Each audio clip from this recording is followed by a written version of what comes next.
udah ada memori, tinggal kita mengingatnya aja sekarang. Oke. Dan di sini dijelaskan bahwa untuk mengingat sesuatu yaitu ada tekniknya, namanya mnemonik, nama teknik untuk meningkatkan penyimpanan dan pengambilan informasi dalam memori. Tadi kan kita udah bahas jenis-jenis kelupaan, teori-teori bagaimana memori bisa mekanismenya bagaimana, cara kerjanya. Jadi setelah kita udah belajar itu, sekarang kita belajar tekniknya bagaimana supaya memori itu kita bisa ingat gitu. Kita bisa meningkatkan memori kita. Katanya ada di sini ada beberapa teknik. Yang pertama ada teknik Loci. Katanya teknik Loci yaitu mengasosiasikan objek-objek tertentu dengan tempat-tempat tertentu dan sebaliknya. Jadi ini adalah teknik untuk supaya ingatan kita kuat. Yang pertama ada teknik Loci. Pernah nggak Mbak mengasosiasikan objek-objek tertentu dengan tempat-tempat tertentu dan sebaliknya? Iya, Ngerti nggak Mbak maksudnya? iya. Mbak ngerti ya Mbak teknik Loci itu ya? Jadi kita untuk mengingat sesuatu, jadi kita misalnya ingin mengingat misalnya dalam presentasi kita mau ingat nanti terakhir aku akan mengucapkan salam, misalnya salam penutup, jangan lupa, kadang-kadang kan kita suka lupa tuh. Dan Mbak sebelumnya itu Mbak udah berpikir, uh, misalnya di depan Mbak itu ada, di kelas kan biasanya ada gambar peta tuh. Jadi nanti Mbak akan dalam pikiran Mbak, ketika nanti aku melihat peta, peta itu artinya aku harus mengingat uh, kata penutup gitu Mbak. Jadi Mbak supaya ingat, Mbak asosiasikan ke objek-objek yang lain gitu.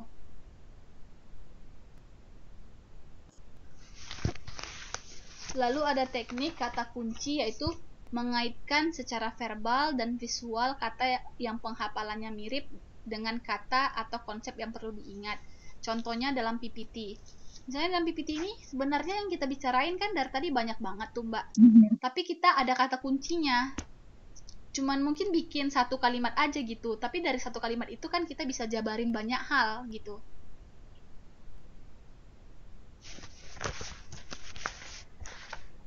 Ngerti Mbak? Gimana ya, Bu? Kok bingung deh? Teknik kata kunci.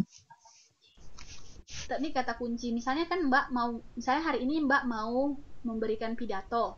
Oh, Tapi kan kan Mbak nggak mungkin tuh menulis semuanya pidato Mbak di kertas. Pasti bisa panjang banget. Kayak saya sekarang ngomong sama Mbak kan itu saya kan nggak mungkin menulis semua yang mau saya omongin. Jadi saya bikin aja kata kuncinya. oh, Seperti hari ini kan kita belajar, saya bikin di PPT saya, di screen saya ini, kata-kata ini. Contohnya ada teknik loci, begini-begini. Tapi kan sisanya saya jelaskan sendiri gitu Mbak. iya.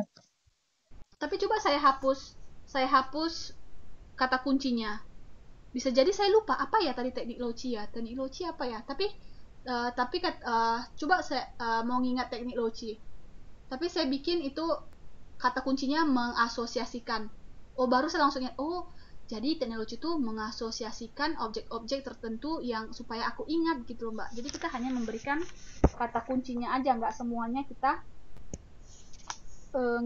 kita perlu ingat gitu. Oh, gitu ya, ya.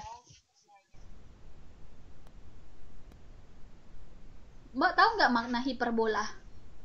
Hiperbola. Itu kayak apa, Bu?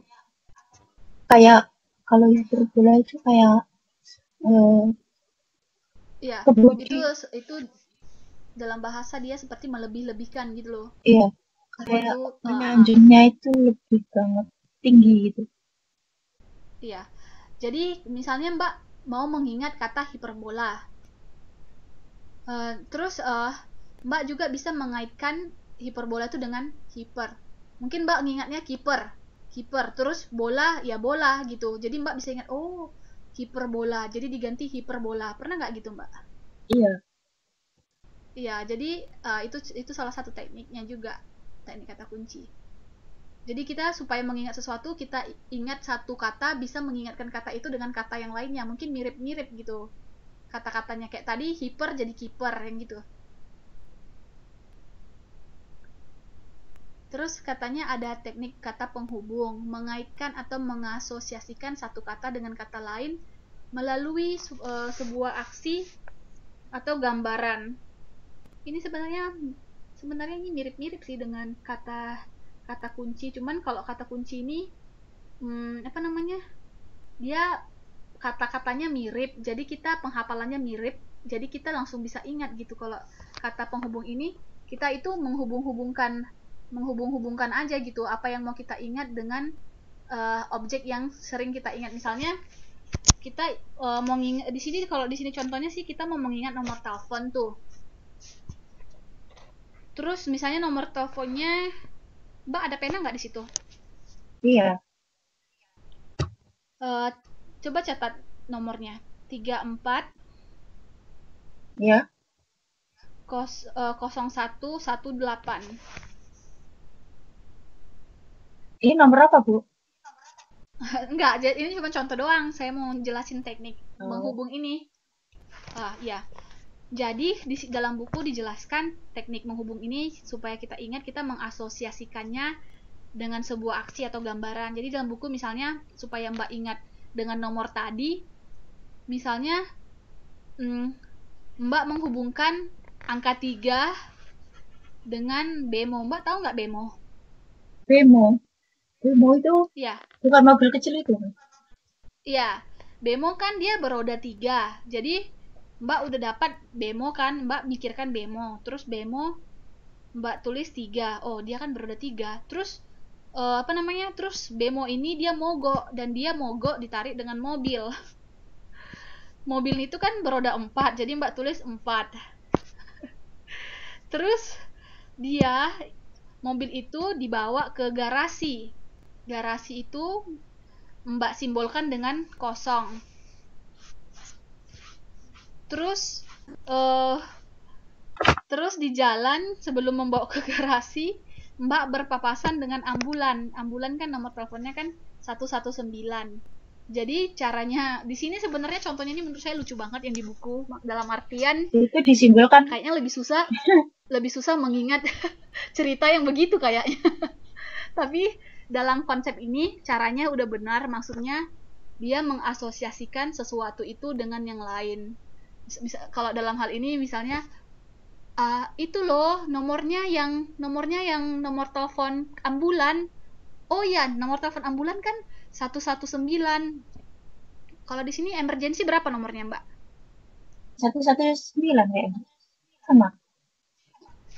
911 991. Iya, 119 kalau di sini. Jadi kalau Mbak saya mau ngingat nomor 119, Mbak langsung ingat aja itu kan nomor emergensinya Taiwan gitu. Padahal Mbak mau pakai nomor itu ya mungkin entah untuk yang lain atau nomor antrian Mbak. Tapi Mbak misalnya Mbak punya nomor antri kan di tangan Mbak. Tapi Mbak mau ngingat nomor antri ini 119. Cara Mbak mengingat bukan mengingat nomor antri Mbak, tapi Mbak ingat aja nomor teleponnya emergency di Taiwan 911. Jadi Mbak ingat jadinya dengan nomor antrian Mbak itu gitu. Di emergency sini tuh berapa ya, Bu? 119 ya? Ya, itu contohnya deh, Mbak. Saya nggak tahu. Iya, aku tuh juga lupa gitu ya. Iya, Atau nomor kayaknya 119 deh. Iya, jadi dia diasosiasikan sama hal yang lain. Ada lagi namanya akronim, yaitu penyingkatan kata. Membuat satu kata terbuat dari serangkaian kata. Misalnya kita mengingat Republik Indonesia, jadi kita ingat aja RI. Jadi dia disingkat gitu, Mbak.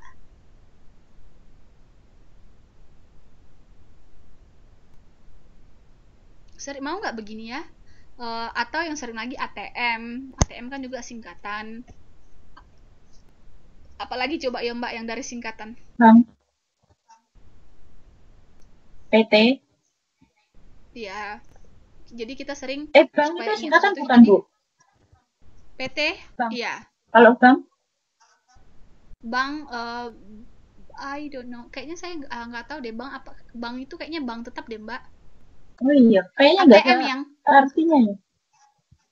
Katanya. Bank itu kan dalam bahasa Inggris, dia makna serapan dari bahasa Inggris dibikin maknanya ke dalam bahasa Indonesia, yaitu tempat penyimpanan uang atau harta benda. Yang ada tuh ATM-nya, Mbak.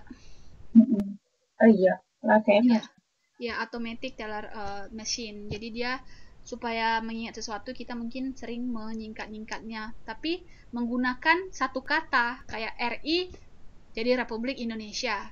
Karena ada lagi yang lain, Mbak, namanya akrostik. Akrostik ini dia itu membuat singkatan tapi tidak menggunakan satu kata. Kalau di akronim ini dia menggunakan huruf pertama, Mbak. Kita menyingkatnya dengan huruf pertama kayak RI Republik Indonesia. Tapi kalau akrostik ini dia bebas.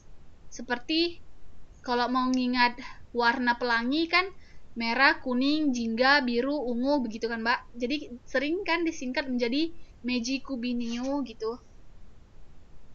Jadi tinggal ingat aja merah, jingga, kuning, biru, ungu.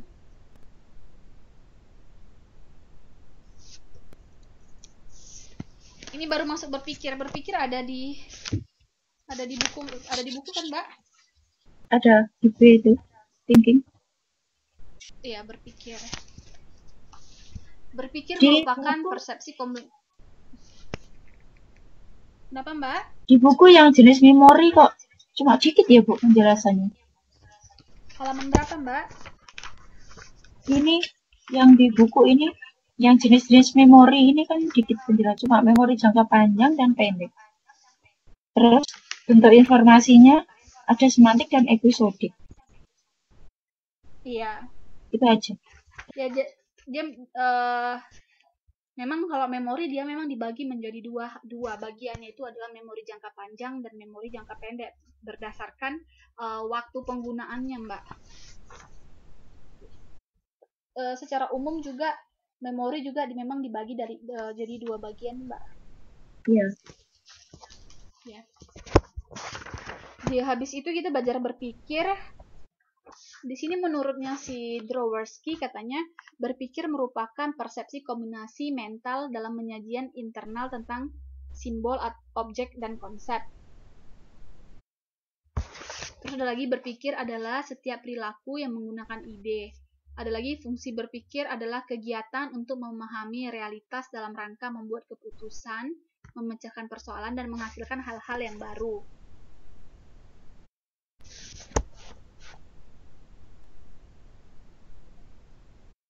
Mengerti, Mbak, dari definisinya berpikir? Atau ada pertanyaan? Agak bingung Bu.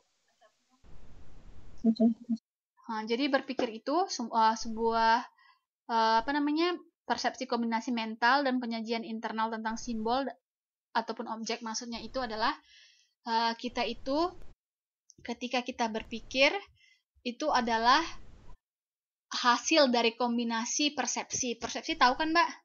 Yang tadi kita sebelumnya kita bicarakan. Iya. Dan persepsi ini itu dikombinasikan dengan mental ataupun objek-objek, konsep-konsep yang ada di dalam diri kita, yang ada di dalam pikiran kita gitu. Karena kalau kita berpikir, tentu ada objeknya, tentu ada konsep yang kita pikirkan gitu, Mbak, di dalam pikiran kita. Kan nggak bisa yang tidak ada yang kita pikirkan. Ya nggak?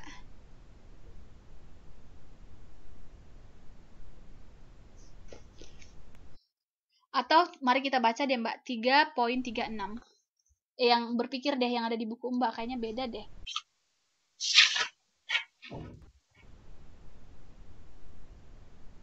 Yang mana, Bu? Berpikir merupakan yang berpikir atau lebih luas kognisi adalah penggunaan persepsi, yang itu, Mbak. Oh, berpikir atau lebih luas kognisi adalah penggunaan persepsi, kombinasi mental dan penyajian internal tentang simbol, objek, atau konsep. Itu menurut Dvoretsky.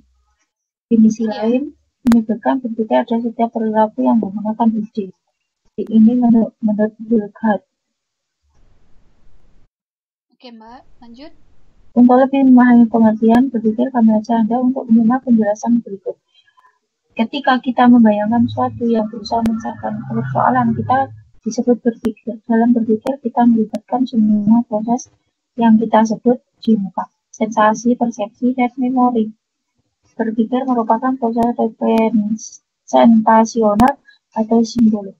Berpikir menunjukkan berbagai kegiatan yang melibatkan penggunaan konsep dan nama sebagai pengganti objek dan peristiwa.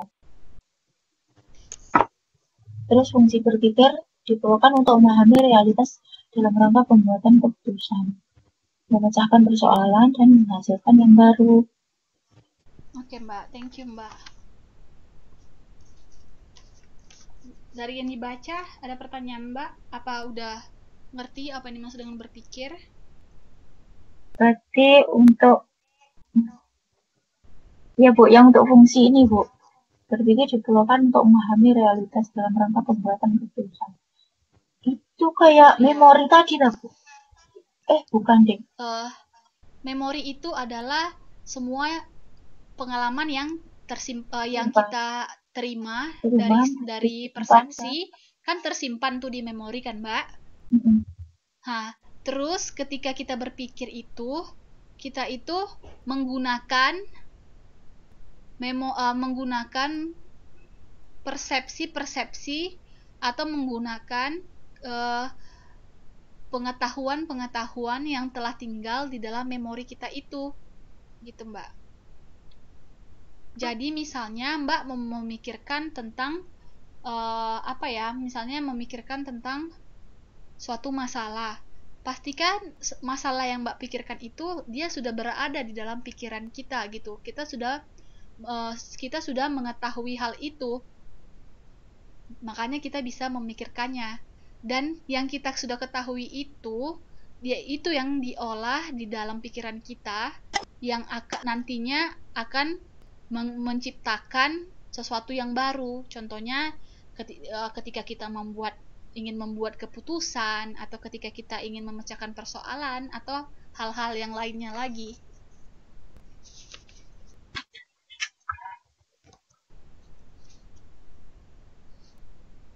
Kalau pakai bahasa sendiri deh Mbak, kalau Mbak dibilang kita berpikir, apalah maksudnya berpikir? Berpikir itu memikirkan sesuatu yang kita pahami, yang enggak kita pahami, kemudian ingin memahami sesuatu itu. Berpikir adalah suatu proses berpikir tadi. Berarti itu udah double dong Mbak. Iya, iya Bu. Iya, berpikir ya memikirkan sesuatu untuk dipecahkan masalah tersebut, supaya mengevaluasi masalah tersebut. Gimana ya? Kita tahu karena kita sering berpikir, tapi ketika itu disuruh bikin definisinya, pikir ya. Iya, itu kan berpikir itu kan sebuah proses atau sebuah kegiatan yang terjadi di dalam pikiran kita, di dalam ketika kita ingin memahami realitas, atau ketika kita ingin membuat keputusan atau apapun lah itu yang menghasilkan sesuatu yang baru. Itu suatu kegiatan berpikir. Kalau di sini di buku dikatakan berpikir adalah satu keaktifan pribadi manusia yang mengakibatkan penemuan yang terarah pada suatu tujuan.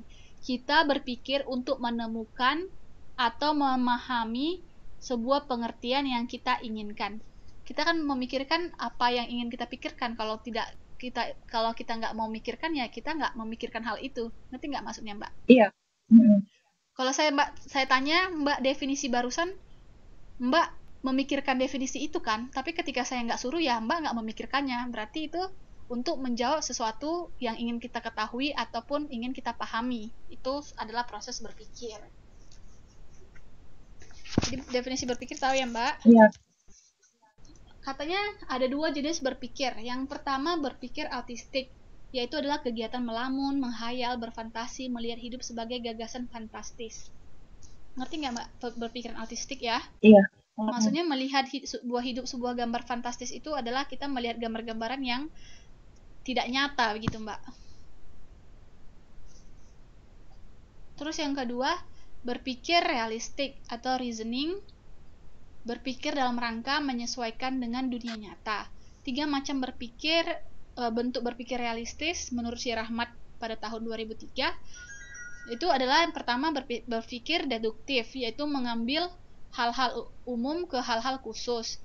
Terus berpikir induktif, yaitu kebalikan dari deduktif, yaitu mengambil hal khusus menjadi hal-hal umum.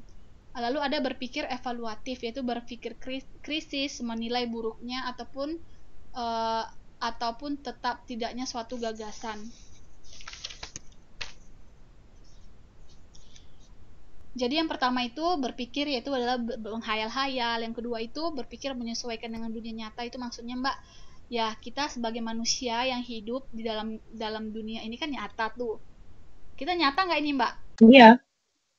Ya nyata. Jadi kita untuk menyesuaikan itu, jadi kita membutuhkan berpikir. Katanya ada berpikir deduktif, yaitu adalah menarik dari hal umum ke hal khusus. Misalnya dalam hal umum itu semua makhluk hidup butuh makan. Benar ya, Mbak? Iya. Jadi kan Mbak makhluk hidup tuh. Jadi Mbak butuh makan juga. Jadi kan dari hal umumnya bahwa manusia perlu makan. Karena saya manusia, saya juga perlu makan. Jadi itu yang disebut dengan menarik dari umum ke khusus. Kalau berpikir induktif, kebalikan dari deduktif. Berarti dia mengambil dari yang khusus menjadi umum. Itu tinggal bisa dibalikin aja itu kata-katanya. Karena saya makhluk hidup, saya butuh makan. Berarti semua makhluk hidup butuh makan.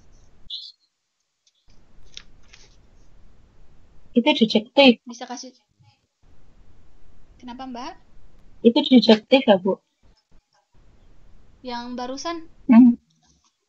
barusan itu tadi itu induktif.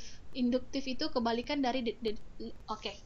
Berpikir deduktif. Kalau deduktif kan saya butuh makan. Kalau induktif kan iya ding. Kalau deduktif kan induktif itu yang induk dulu kan. Kayak saya butuh makan. Kalau yang deduktif itu saya butuh makan. Makanan apa aja, makan nasi, makan roti kan gitu ya, Bu. Dia kita gimana ya? Tadi contoh yang saya jelaskan dari hal umum ke khusus, Mbak ngerti nggak, Mbak? Bingung. Hal umum itu adalah bahwa manusia, oke, contoh lainnya.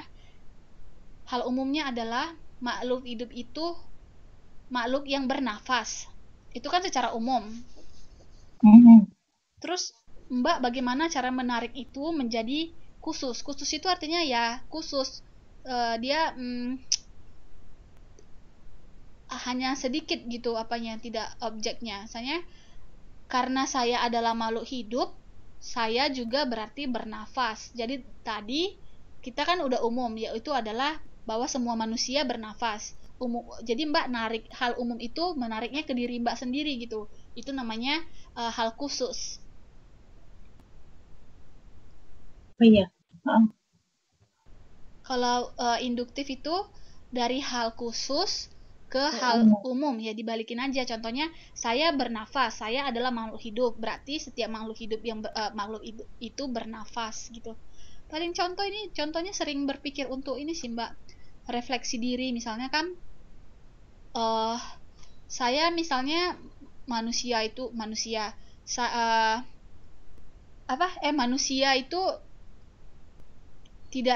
misalnya tidak suka disakitin gitu atau dijahatin.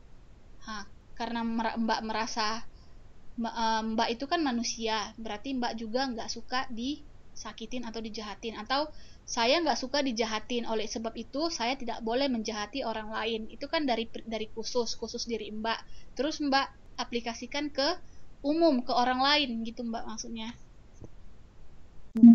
Iya, paham Bu. Lalu yang ada berpikir evaluatif, berpikir krisis, menilai baik buruk ataupun tetap tidaknya suatu gagasan. Ini sering banget sih kita berpikir evaluatif. Misalnya kayak kita mendiskusikan sesuatu, ini benar nggak ya, ini bagus nggak ya buat saya, atau kayaknya ini penjelasannya masih kurang jelas deh. Itu disebut dengan berpikir evaluatif, berpikir krisis, atau ketika kita menilai sesuatu.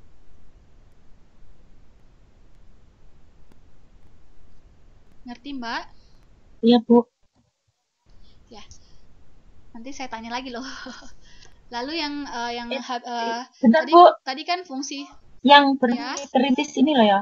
Kritis ini kan kayak misalkan ada suatu pengumuman gitu ya. Pengumuman besok libur gitu ya. Terus siswanya tanya, libur apa gitu kan, tanya kan. Itu termasuk kritis bukan? Ya itu juga kritis itu. Mbak tahu nggak? Pertama kita harus tahu dulu ya maknanya kritis itu. Kalau orang dikatakan kritis itu maknanya apa, Mbak? Kritis itu menangkap sesuatu yang dia itu kritis itu dia itu ingin mengetahui secara detail, atau dia sangat mendalam ingin mengetahui sesuatu tersebut. Itu disebut dengan berpikir kritis. Kayak tadi contoh Mbak, misalnya murid Mbak bertanya, besok libur apa gitu. Misalnya libur apa namanya? Libur hari nasional, misalnya kemerdekaan Indonesia. Itu sebenarnya belum disebut dengan kritis kalau dia hanya bertanya seperti itu.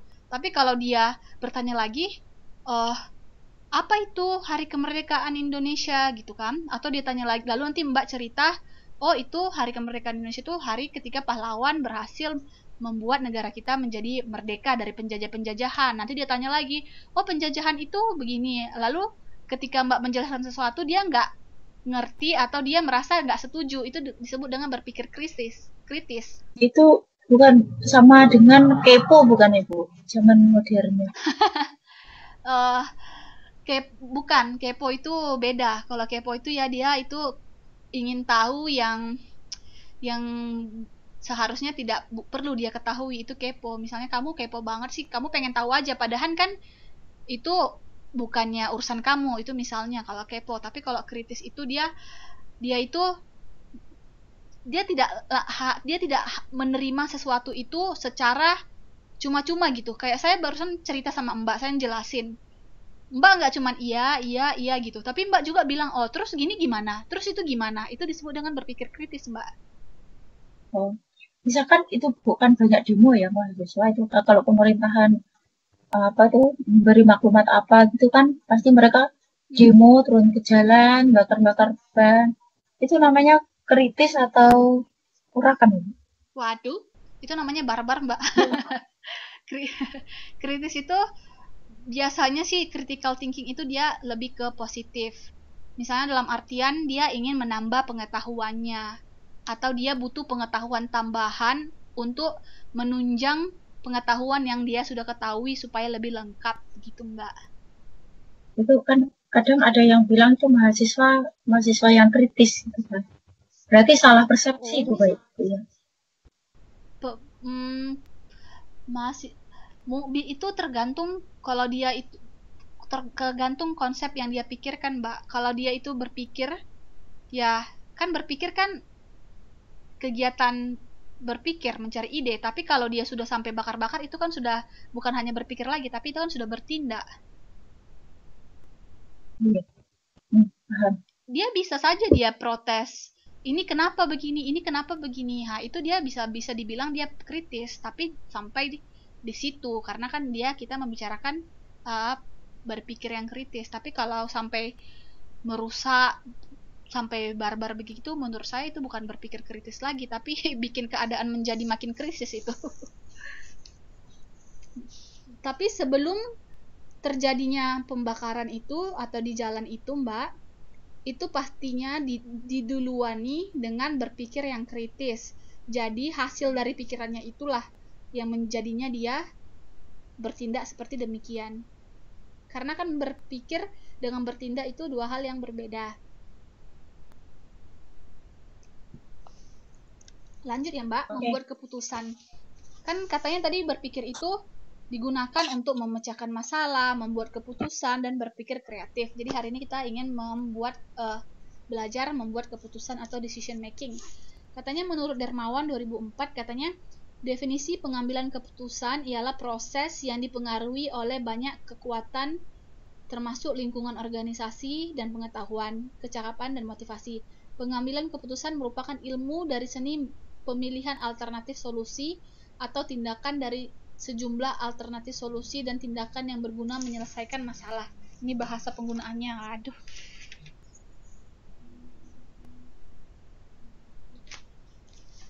Tapi di sini kita ada poin katanya pengambilan keputusan merupakan ilmu dan seni pemilihan alternatif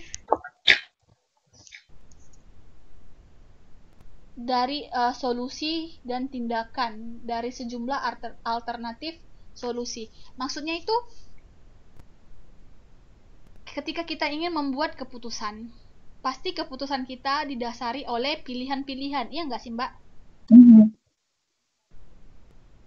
Misalnya Mbak mau mengambil keputusan baju mana yang mau dipakai, tapi Mbak pastinya sudah memiliki beberapa baju yang ada gitu, dan makanya Mbak bisa disebut dengan membuat keputusan. Tapi kalau tidak ada objek yang mau diambil keputusannya, itu berarti bukan membuat keputusan. Jadi itu keputusan itu adalah karena ada pilihan atau alternatif dari solusi tersebut. Seperti gambar di sebelah yang ada tertera di sini, kan ada benar atau tidak. Pasti sudah ada objek yang dipikirkan, makanya kita bisa memilih apakah itu benar atau tidak.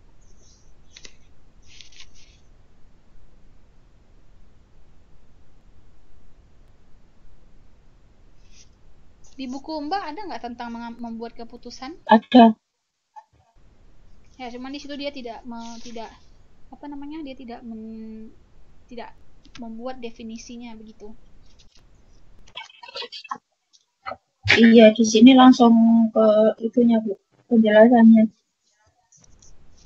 Katanya hal yang mendasari proses pengambilan keputusan. Yang pertama dia mau mengatakan bahwa keputusan adalah hasil dari berpikir. Jadi ketika kita memikirkan sesuatu, akhirnya kita memutuskan sesuatu. Iya nggak, Mbak? Iya. Ya, dan kemudian keputusan selalu melibatkan pilihan dari berbagai alternatif. Ngerti nggak maksudnya? Keputusan selalu melibatkan pilihan dari berbagai alternatif. Memilih sesuatu yang terbaik gitu ya, Bu? Iya, pasti kalau aku begini, pasti aku jadi begini. Kalau aku begini, jadi begini. Pasti ada pilihannya, ada konsekuensinya.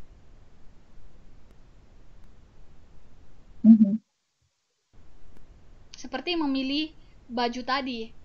Kan karena Mbak punya baju yang dipilih, makanya Mbak ingin mengambil keputusan mau pakai baju mana. Tapi kalau bajunya nggak ada, keputusan apa yang mau diambil untuk mau pakai baju yang mana? Bajunya aja tidak ada.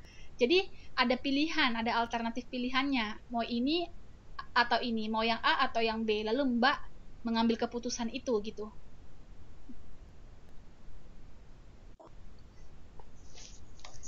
Ini Mbak, ini persepsinya satu itu lucu, kayak dalam artian Mbak ini sadar nggak kalimat di screen yang kedua yang saya tunjukkan ini bacanya adalah sealau. sealau. Tapi Mbak bisa mempersepsikan itu bahwa bacaannya adalah selalu. Ya, karena kenapa Mbak? Tadi kan kita belajar tuh soal struktural. Karena Mbak melihat secara keseluruhan dan dia mirip dengan selalu. Jadi Mbak mengambil itu di pikiran Mbak dia adalah selalu. Padahal di situ tulisannya sealau. Terus kan di bahasa Indonesia kan nggak ada kalimat sealau. Ya, jadi ini dalam konteks ini Mbak melihat sealau ini dalam konteks karena dia mirip kah? Karena dia atau karena apa? Karena dekat. Ya karena gabungan kalimatnya itu terus artinya kan nggak ada itu sealau itu apa, pasti kan salah itu. Artinya selalu itu tuh. Terus yang semuanya itu kan selalu dari atas sampai bawah. Berarti berarti persepsi kita itu tidak hanya ditentukan oleh objek ya Mbak. Ada faktor-faktor lain. Tadi Mbak bilang faktor karena pengetahuan Mbak mengatakan nggak ada itu sealau. Padahal kan seharusnya secara indra mata kita melihat itu sealau, ya dia bacanya sealau. Cuman di pikiran kita diproses lagi, oh sealau itu nggak ada lah, dia yang ada selalu gitu. Jadi jadi itu kerjanya otak kita juga mengkomputer itu semuanya secara cepat. Wah, luar biasa. Lalu ada yang ketiga, keputusan selalu melibatkan tindakan nyata, walaupun pelaksanaannya bisa ditunda atau dilupakan.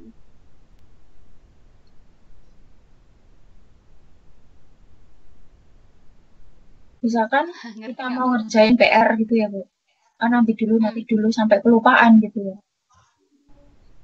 Iya, tapi pada akhirnya Mbak udah memutuskan untuk membuatnya walaupun uh, walaupun pelaksanaannya bisa ditunda atau dilupakan. Tapi ketika Mbak mengambil keputusan, itu kan suatu keputusan yang nyata gitu. Ya buat aja dulu keputusannya, tapi nantinya dikerjakan atau tidak ya siapa yang tahu gitu Mbak. Tapi itu selalu melibatkan tindakan yang nyata. Maksudnya itu ya dalam tadi kan kalau menghayal kan bukan tindakan yang nyata. Tapi kalau dalam menghayal kita perlu nggak mengambil keputusan Mbak? Tidak. Ya, Kalau menghayal, Bu. Misalkan aku menghayal pengen beli mobil. Ya, aku putuskan kalau ada uang. Kalau ada uang, aku putuskan beli. Kalau nggak ada, enggak gitu. oh Bisa nggak, Bu? berarti itu bukan menghayal lagi, tapi Mbak lagi berpikir dan Mbak mengambil keputusan. Ya, Oh, jadi beda ya? ya. Menghayal itu sesuatu yang tidak nyata. Seperti misalnya Mbak menghayal yang dongeng-dongeng kayak misalnya jadi Cinderella, hal-hal begitu loh, jadi ibu peri. Oh, Itu kan tidak nyata, tapi kalau mengambil keputusan itu kita mengambil keputusan karena dia sesuatu yang nyata. Terus ada proses pengambilan keputusan. Bagaimana kita mengambil sebuah keputusan? Dia katanya ada proses deskripsi.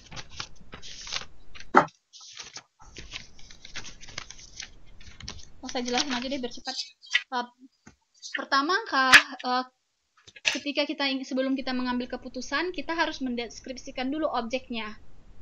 Kita misalnya objeknya yang mau kita ambil keputusannya itu apa. Setelah kita deskripsikan, kita klasifikasikan.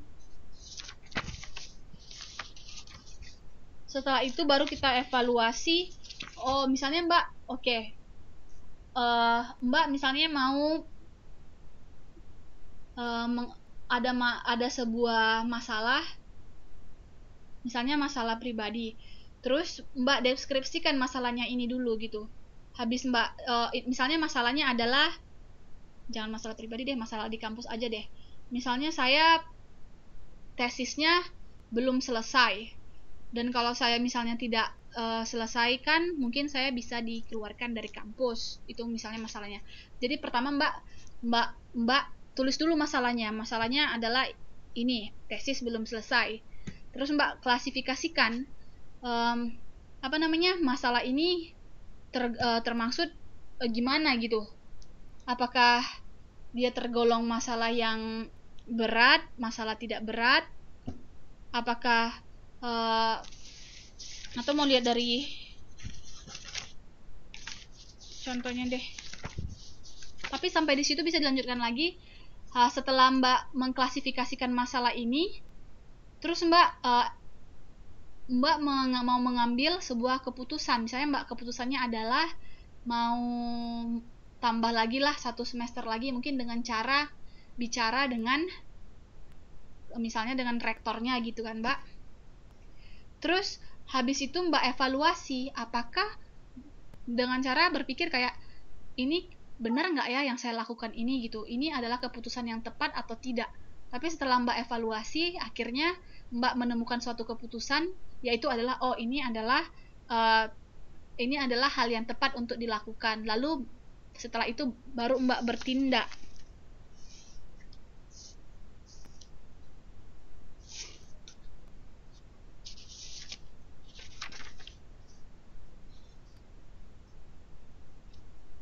Bisa ngerti nggak Mbak ini 4 tahapan ini? iya, Bu.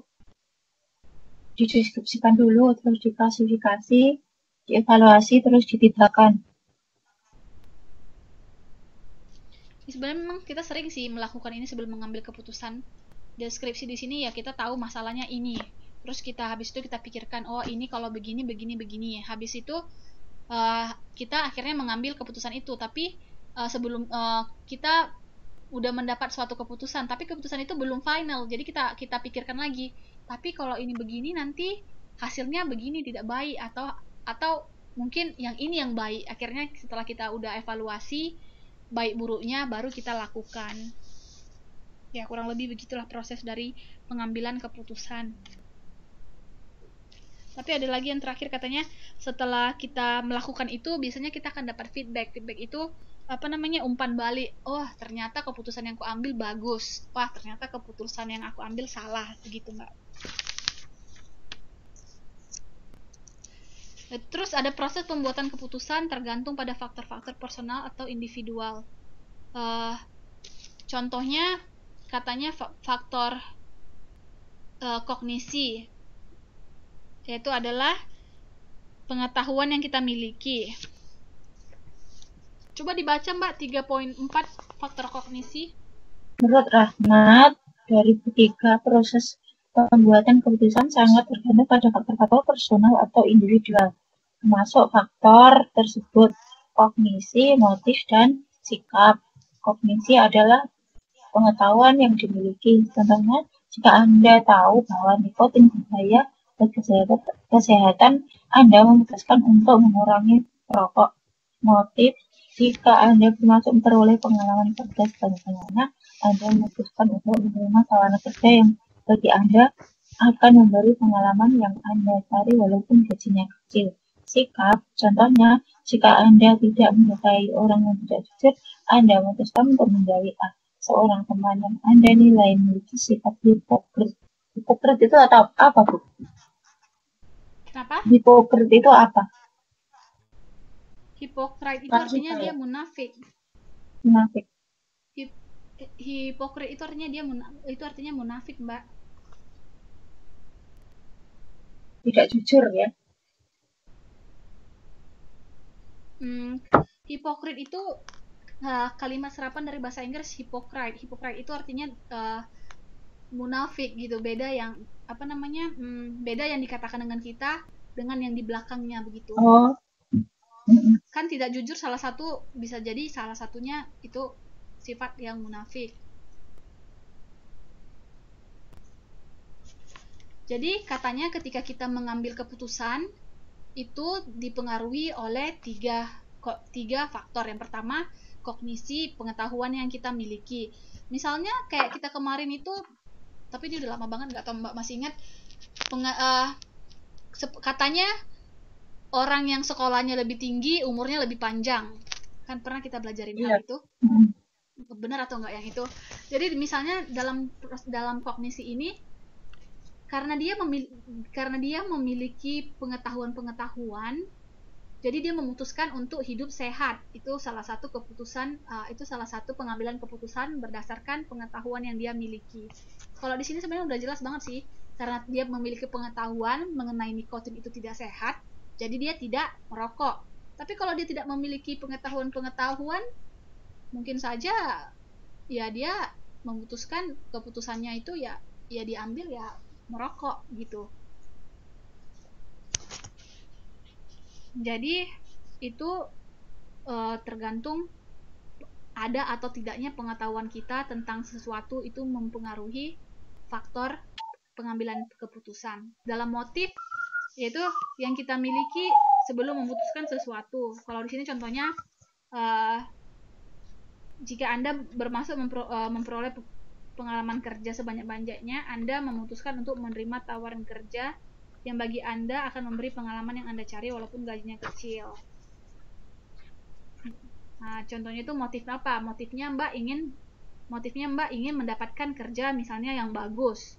Tapi kalau mau dapat kerja yang bagus, pasti harus sudah memiliki pengalaman kerja dong. Jadi karena Mbak mempunyai motif itu, akhirnya Mbak memutuskan untuk mencoba banyak mengambil banyak pekerjaan, dalam artian supaya pengalamannya makin banyak gitu. Kalau makin banyak pengalaman kan kesempatan untuk dapat kerja yang lebih baik kan sudah lebih banyak gitu, lebih besar. Pastinya perusahaan lebih menerima orang yang memiliki pengalaman-pengalaman yang lebih banyak daripada orang yang belum berpengalaman. Setuju nggak, Mbak? Ya, Atau motif yang lebih ini lagi, motif yang lebih apa namanya? Simple lagi, Mbak ingin hidup sehat, oleh sebab itu Mbak memutuskan misalnya untuk banyak minum air, untuk misalnya makan tepat waktu, olahraga, itu juga motif, bisa juga. Terus ada lagi sikap, itu tergantung Mbak suka atau tidak sukanya dengan orang lain. Jadi Mbak memutuskan sesuatu itu, kalau Mbak suka dengan sesuatu, ya mungkin Mbak bisa memutuskan iya, kalau tidak suka ya memutuskan tidak. Seperti sini contohnya, misalnya karena Mbak nggak suka dengan satu teman, Mbak memutuskan untuk tidak berteman sama dia, atau Mbak memutuskan untuk menjauhi dia. Tapi ketika Mbak suka dengan seseorang, Mbak memutuskan untuk mungkin berteman dekat sama dia, jadi sahabat dia, begitu. Jadi itu juga bisa dipengaruhi oleh perasaan suka atau maupun tidak suka. Ada pertanyaan dari 3 faktor ini, Mbak? agaknya udah agak nguceng, Bu. Terus fungsi pengambilan keputusan. Yang pertama katanya pengambilan keputusan merupakan awal dari semua aktivitas manusia yang sadar dan terarah, baik secara individual maupun secara kelompok, baik secara institusional maupun secara organisasional. Suatu yang bersifat keputusan itu bersifat futuristik, artinya bersangkut paut dengan hari masa depan yang akan datang, di mana efeknya akan berpengaruh dan berlangsung lama. Jadi kita mengambil keputusan itu itu karena di dalam manusia, karena kita manusia, kita harus bisa mengambil keputusan supaya hidup kita itu bisa, sebenarnya ini hidup kita itu lebih terarah gitu, karena kita kan nggak mungkin kita melakukan semua hal gitu, Mbak. Kita mencobai semua hal, pasti kita memutuskan apa yang harus kita lakukan, memutuskan apa yang baik dan tidak baik untuk hidup kita gitu, Mbak. Jadi sebelum melakukan sesuatu di hidup kita, mengambil keputusan itu adalah sesuatu yang awal. Jadi ketika sebelum kita beraktivitas, pasti kita sudah mengambil keputusan untuk melakukan aktivitas tersebut.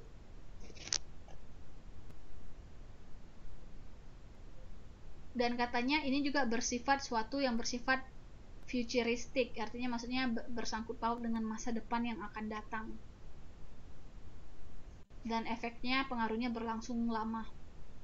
Setuju nggak, Mbak? Setuju, Bu, yang itu. Ya.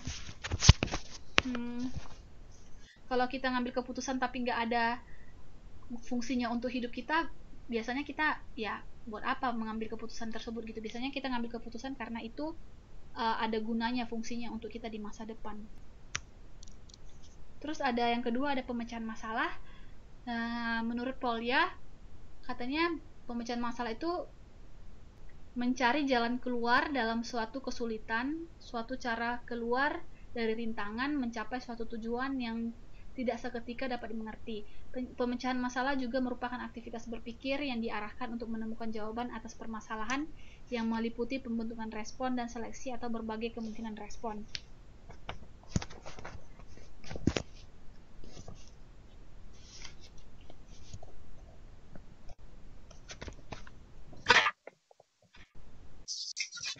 Kalimat pemecahan masalah ini udah sering sekali ya kita dengar ya, Mbak. Kan dalam hidup kita ada banyak sekali masalah dan kita pasti juga ingin memecahkan masalah itu.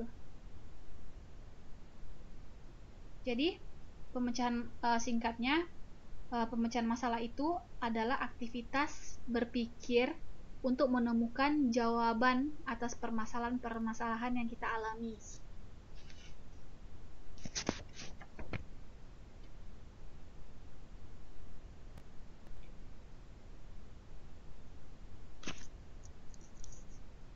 Terus ada faktor yang mempengaruhi pemecahan masalah, yaitu adalah faktor situasional, yakni sifat stimulus yang menimbulkan masalah. yaitu seperti baru, lama, sulit, mudah, sering, jarang. Itu ada di buku kita halaman halaman 3.40. 3.40 udah nggak ada, Bu. Adanya sampai 3.28. 3.29 udah rangkuman. Faktor yang paling pemecahan masalah. Ya, jadi ya udah kita lihat aja screen-nya. Jadi faktor yang mempengaruhi kita mengambil masalah itu dipengaruhi oleh faktor namanya situasional, yaitu sifat stimulus yang menimbulkan masalah. Misalnya masalahnya udah baru atau lama. Misalnya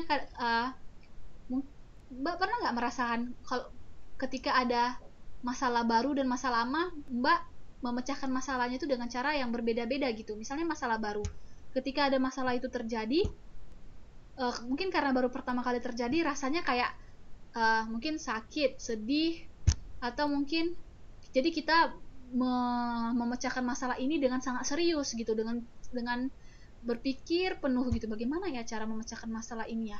Tapi kalau dia udah sering-sering terjadi, lama-lama masih sama nggak reaksi kita memecahkan masalah itu? Enggak, dianggap santai. Ya, jadi faktor situasional ini sangat mempengaruhi cara kita itu memecahkan masalah. Begitu juga dengan sulit, mudah.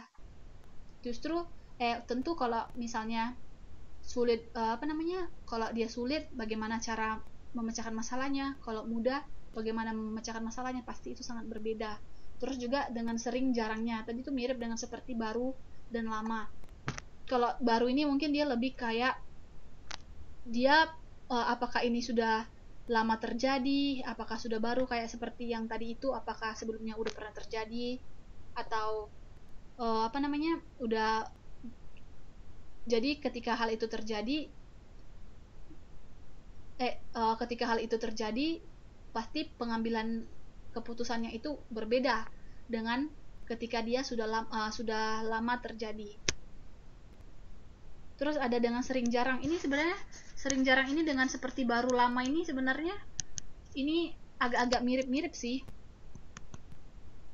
Tapi kalau baru dengan lama itu mungkin lebih ke periode waktunya. Tapi kalau sering dan jarang ini intensitas terjadinya masalah itu gitu, Mbak.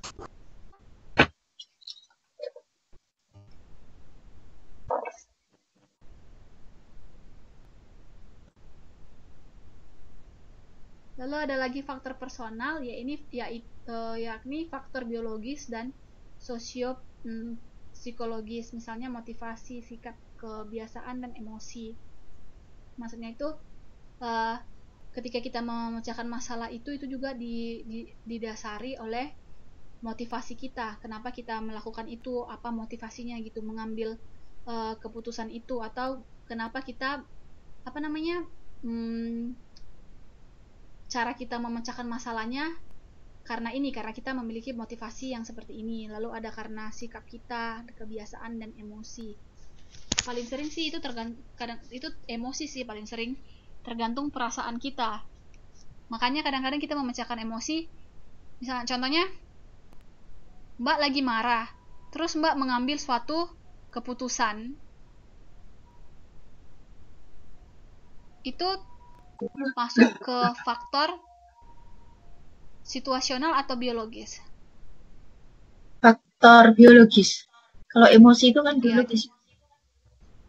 Ya, jadi ketika Mbak hal itu didasari oleh motivasi, kebiasaan, atau emosi, itu namanya kita mengambil keputusan dalam faktor biologis. Tapi ketika kita memikirkan masalah itu karena dia sudah sering terjadi, apa karena dia susah, karena sulit, karena lama atau baru, itu disebut dengan faktor situasional. Waduh. Lalu yang berikutnya ada langkah-langkah pemecahan masalah. Itu agak mirip sama dengan pengambilan apa, Mbak? Dengan pengambilan keputusan. Yang pertama kita identifikasi dan menentukan dulu masalahnya. Kemudian kita membuat evaluasi atau alternatif solusi, dan kemudian kita memilih alternatif yang terbaik. Setelah itu kita implementasikan solusinya, Implementasikan itu maksudnya kita kita melakukan solusi yang sudah kita pikirkan. Setelah kita lakukan solusinya, habis itu kita evaluasi bagaimana hasil dari solusi yang kita ambil atau yang kita implementasikan atau yang kita terapkan.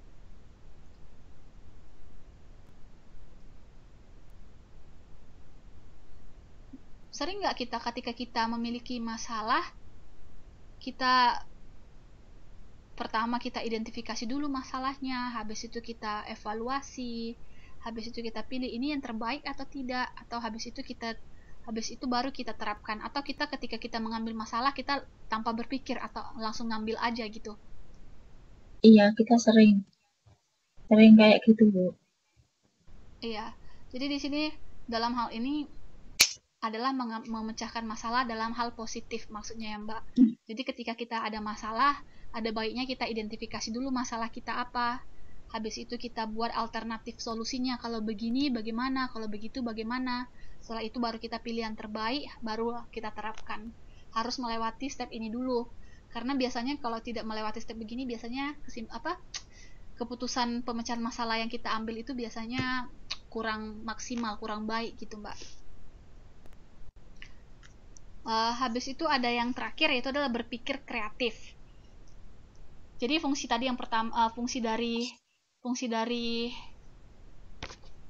berpikir tadi dari yang kita bicarakan tadi, berpikir, yaitu ada pertama tadi adalah membuat keputusan, memecahkan masalah, dan berpikir kreatif. Yang berpikir kreatif itu, ini Mbak ada di buku nggak berpikir kreatif? Ada ini, menurut Rahmat ini.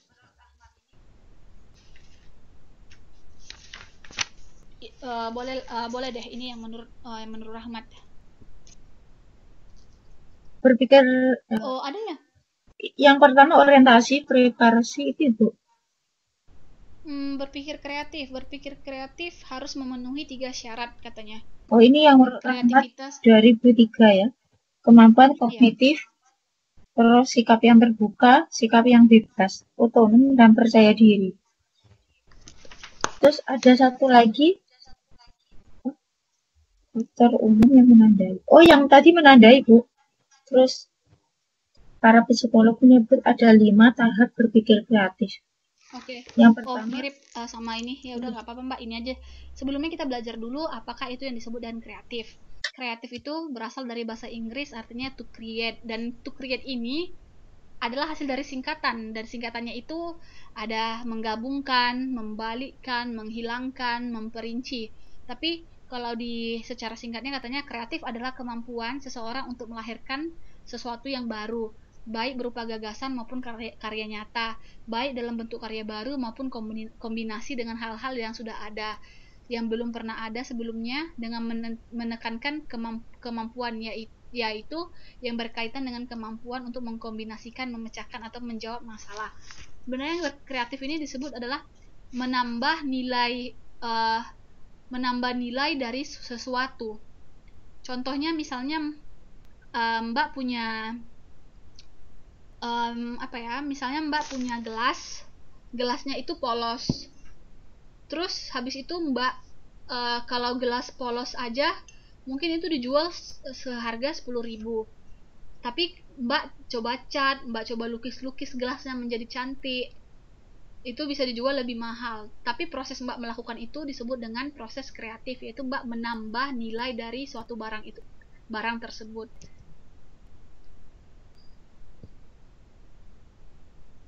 Atau bisa jadi misalnya gelasnya ini terlalu banyak sekali pernak-perniknya, warnanya, terus Mbak hilangkan, jadi dia tampaknya jadi lebih baik lagi gitu. Jadi itu adalah suatu proses yang disebut dengan kreatif.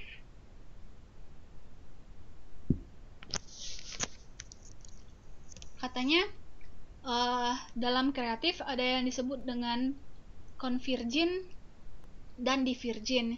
Yang convergent adalah kemampuan untuk memberikan satu jawaban yang tepat pada pertanyaan yang diajukan. Misalnya ketika orang kreatif itu dia mampu memberikan satu jawaban yang tepat untuk pertanyaan yang diajukan dalam konsep berpikir konvergen. Misalnya Mbak dikasih suatu masalah, terus Mbak bisa menjawab masalah itu dengan tepat. Nah, itu